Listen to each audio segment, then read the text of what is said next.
Muling humarap sa media si Kim Joo para sa World Remit Media Conference bilang bahagi ng kanyang patuloy na pagiging Global Ambassador ng World Remit, isang digital money transfer service na ginagamit upang makapagpadala ng pera sa mga mahal sa buhay sa iba't ibang panig ng mundo. Sa pagkakataong ito, tampok ang bagong kampanya ng World Remit na Bahay Mo, Panalo Mo, i-World Remit Mo, na nakatuon sa kahalagahan ng pagpapadala at pagtulong sa pamilya. Masayang ibinahagi ni Kim ang kanyang suporta sa kampanya lalo na't pamilyar din sa aktres ang responsibilidad at sakripisyong kaakibat ng pagiging breadwinner.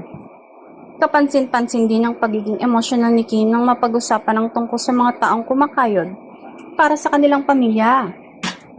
Binigyan din niya ang kahalagahan ng hindi pagpapabaya sa sarili kahit maraming responsibilidad at mga mahal sa buhay na nais tulungan.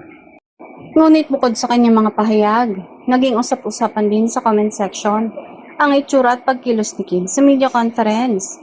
May ilang netizens na muling nag-ugnay nito sa kumakalat na pregnancy rumors tungkol sa aktres. Dagsama ang komentong nagsasabing para sa kanila ay tila obvious umano sa paraan ng pagkilos at itsura ni Kim na maaring buntis ito. Samantala, tuloy ang aktres sa kanyang trabaho at endorsements, kabilang na ang kanyang pagiging global ambassador ng World Remit at pagsuporta sa bagong kampanyang Bahay Mo, Panalo Mo, i-World Remit Mo.